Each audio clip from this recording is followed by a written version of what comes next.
Écrivaine, bienvenue à cette nouvelle vidéo, troisième capsule de cette série qui couvre les différents genres narratifs qu'on est amené à voir à l'école secondaire. On s'attaque donc aujourd'hui au conte merveilleux. Je suis Simon Lafrance, auteur entre autres de la série de livres Prochain arrêt aux éditions Les Malins. Vous avez 15 ans et c'est votre enseignante qui vous force à regarder.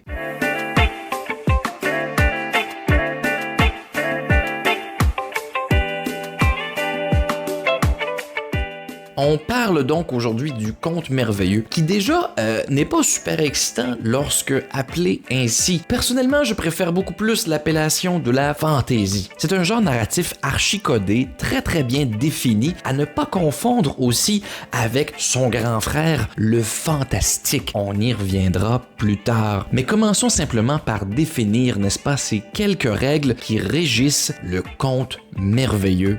La fantaisie. Cette première notion s'applique évidemment à toutes les histoires, mais plus particulièrement aux contes qu'on associe souvent avec les contes de fées, la petite enfance. On veut que nos contes merveilleux soient didactiques. C'est-à-dire qu'avec ce conte qu'on écrit, on veut divertir, mais on veut aussi apprendre une leçon. Et par leçon, amusez-vous. On peut parler de faire la paix plutôt que la guerre, l'importance de la famille, de ne pas se fouiller dans le nez. Les options sont infinies, mais pour y parvenir, il faut s'assurer de respecter cette deuxième règle, c'est-à-dire la règle d'un récit manichéen. Ça, c'est un gros mot compliqué qui veut dire une histoire en noir et blanc. Il y a les bons d'un côté, les méchants de l'autre. Quand vous regardez n'importe quel conte produit par Disney, par exemple, il n'y a pas de flou autour de l'ennemi à vaincre. C'est une sorcière toute vêtue de noir dans Blanche-Neige, c'est un Jafar tout vêtu de noir dans Aladdin, ou bien un Scar ou une Médusa qui, encore une fois, on aura compris le principe. Le conte merveilleux devient ainsi une grande métaphore, une grande allégorie. Et c'est là où réside le troisième critère, je vous dirais. Un conte merveilleux réussi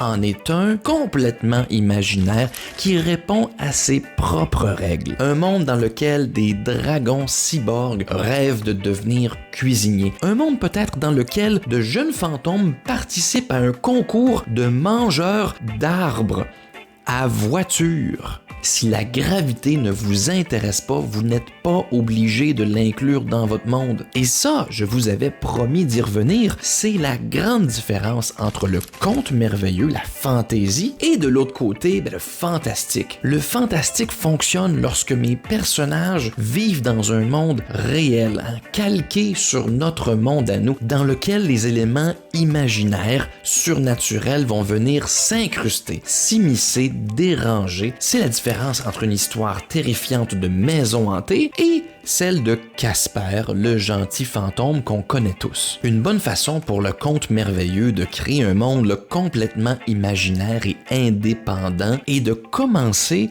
ce conte avec une phrase qui vient nous enfermer dans une bulle. C'est pas grave où se passe l'histoire et ce n'est pas important à quelle époque. Combien d'histoires commencent par « Il était une fois ». Pour ce qui a trait du héros, votre protagoniste du conte merveilleux, je ne vais pas trop m'étendre dans cette vidéo parce qu'on se rapproche beaucoup de ce qui a été dit dans une autre de mes vidéos, le récit d'aventure. Le lien est dans ma description. Pour contrebalancer toute l'ingéniosité de votre monde imaginaire, on va aller chercher souvent un personnage qui est le plus normal possible, le plus jeune du troupeau, le plus faible peut-être, et qui sera choisi, comme Harry Potter et comme le roi Arthur et comme tous ces personnages que vous connaissez. À ce sujet, c'est intéressant des fois de regarder certaines œuvres qu'on s'imagine appartiennent à un genre donné pour finalement se rendre compte que c'est pas exactement ça. Prenez Star Wars par exemple, avec des sabres laser et des vaisseaux spatiaux intergalactiques, n'est-ce pas,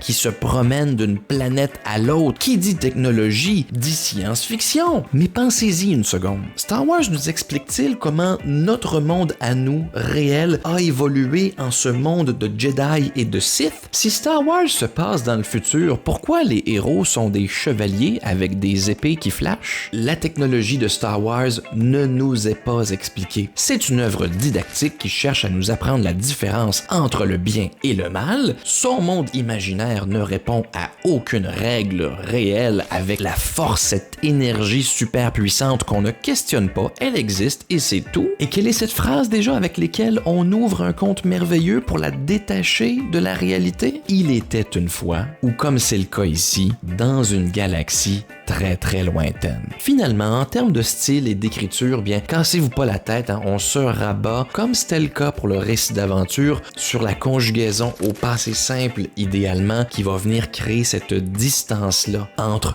le lecteur dans le réel et votre monde imaginaire. C'est tout ce que j'avais à dire sur le sujet, à part qu'évidemment, la littérature, ce n'est pas de la chimie physique. Vous pouvez bien briser les règles si vous le souhaitez, mais si vos profs sont plus carrés, je vous aurai prévenu. On s'abonne, on aime, on commente et on se voit dans une prochaine vidéo qui traitera cette fois de la nouvelle littéraire.